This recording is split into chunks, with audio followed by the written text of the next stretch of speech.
four-piece band, Her Heart. Good morning. This is The Link, Pacific Points, IT&E, Cabo Enterprises, Jack in the Box, Sabrina Salas Manzanotti. Good morning. Good morning, everybody. And good morning to Chief of Police Steve Ignacio. We'll let him in from the Zoom room. Good morning, Chief. Morning, Chief. Hi, good morning, Bri. Morning, Chris. Morning, Jason.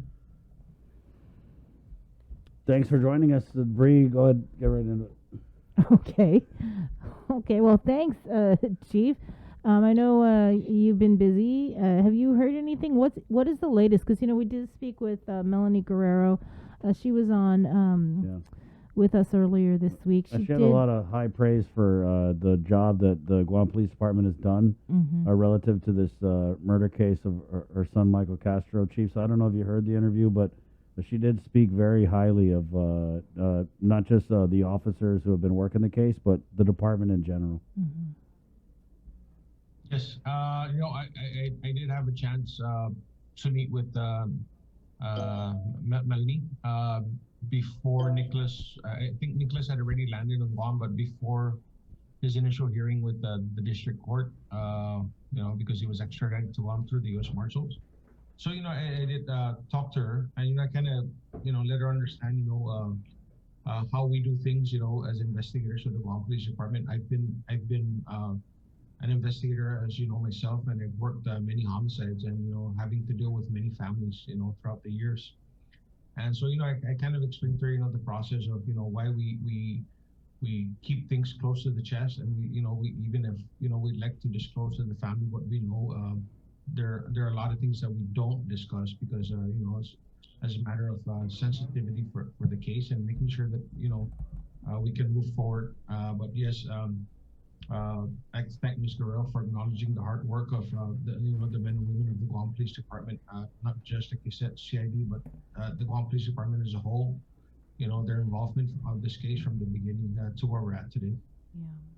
Yeah. She did mention also, not just for the work that was done, but for the work that you guys continue to do.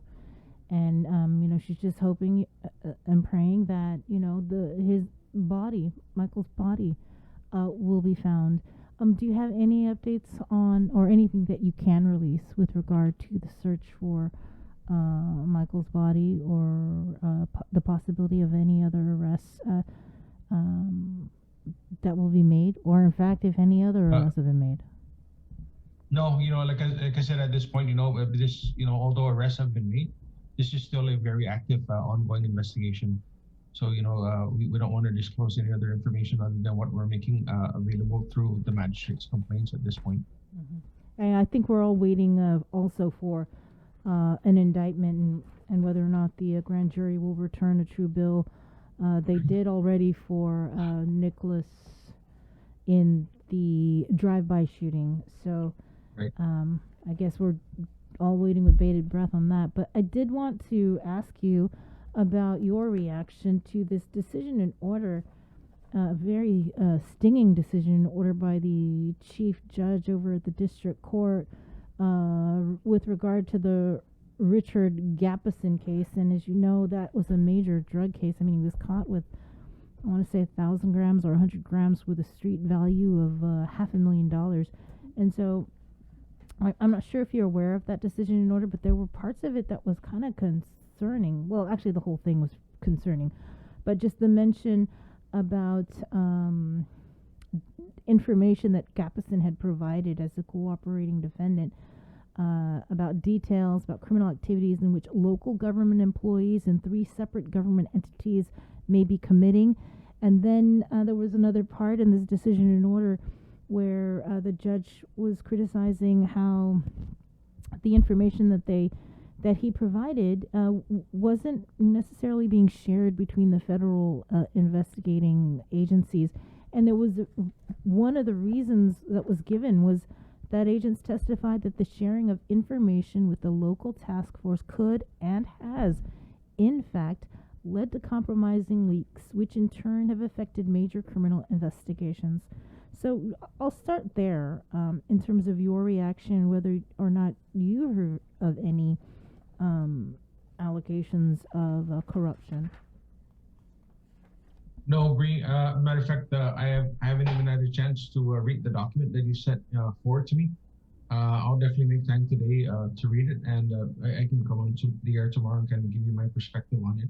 Yeah. Without reading the document, I don't think I'd be able to make any comments at this time. I wasn't too sure where what the allegations are in the or the concerns were in the Gapisan case. Definitely something I'll look into. Definitely look into the issue of Gapisan and when was he arrested? What was he arrested for? Who arrested him? Really? Yeah, in a nutshell, though, just in general, what the judge did was, she did sentence Gapisan for the December 2019 drug incident, but in her decision and order after she issued the sentence, she just went off, I guess you could say. And I don't want to say it's on local law enforcement, but this was more in on the particular federal. to the she really chewed the federal ass out bad. Yeah, and to the point where it was concerning to her that an investigation of this magnitude and the information that was provided by this particular cooperating defendant went unchecked, and unused even. Right, and so what that translates to is that, gosh, he gave all this information. Nobody vetted it for its value. Could you imagine all the drug trafficking and all this other stuff that could have been going on? Our streets aren't safe. And Chief, just a little background. I don't know if you recall, but this was 2019, and this was Gapisan was busted at the Guam main facility in Barragata, and there was a viral video where people were filming him being pulled out of the vehicle. So this was that case, and it was 1,000 grams of meth. That video. Yeah, no, again, I think that was a federal case. Yeah. So we may have had some involvement, but if we did, it was probably our task force officers who are sworn federal officers to work on these task forces, and execute federal laws. So I'm not tracking the Gapisan case. Really, like I said, I'll definitely read into it, and share our perspective from the Guam Police Department. Because it is concerning, when federal agencies come on and say that they're hesitant to share information with the local PD, or local counterparts because of leak information, and that's always a concern, whether you're at the federal level, the local level, is who you share information with, because does the information get into the wrong hands, and then gets spread further and given to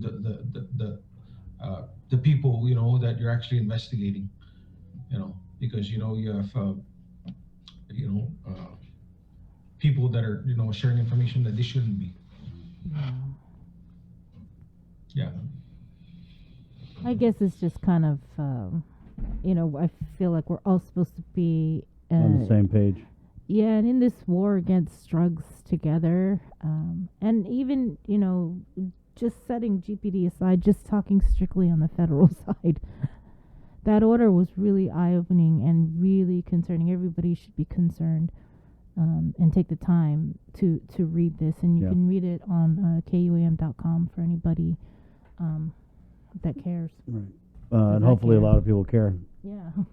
Chief, there's something else. I think people do care. We're talking about our community. We're talking about drugs in our community, and we know that drugs. The ICE problem is the root of other problems. It leads to robbery, it leads to theft, it leads to breakdowns in the family. Family violence, domestic violence. Murder. Even. So it's the root cause of a lot of the issues that we deal with as a community. Thanks, Chief, for saying that. Yeah, thanks. Chief, we also wanted to talk about something that made my eyes open wide was Public Works. They're considering raising the speed limit on some of the island's roadways. And are you part of this conversation? And just what's your reaction to that? Yeah, so when you told me that Public Works is planning to raise the speed limits, I actually reached out, not to Vince directly, but through his staff. And, they spoke to Director Ariola. And, they're in the very early stages, what they're looking at is just, is there a possibility that there could be raising the speed limits, and whether or not they plan to raise the speed limits. The highest that they could raise the speed limit right now by statute under Title 16 is 45 miles per hour. So if we're at 35 miles per hour for all these major roadways, and he's looking at places like, there's been big improvements to the road. He talked about particularly like Route 3. If you've been up to Route 3, from GRMC all the way up to the new Marine Corps base, that is a very beautiful, improved stretch of roadway. So, those are things that he's looking at. He definitely did relay that any conversation, any serious conversation about raising the speed limits, will involve the Guam Police Department. So I look forward to that conversation. But right now, he's just having his traffic engineering folks looking at, the possibility or the feasibility of raising those speed limits. Yeah, so we're not looking at raising the speed limits to freeway standards. Yeah, that's what I was worried about. I was like, man, if we give us 65, whoa there, easy. Yeah, sponsor fan, Chief Ignacio. This is not Texas. You're not going to see a 75 mile per hour speed limit sign. That's Thank for sure. you. Right on. Ooh. Yeah. Okay. That's so funny. I've been here on Guam over 20-something years, and growing up in the States and growing up, in Oklahoma, I was used to driving, pretty quick when you get on the highway.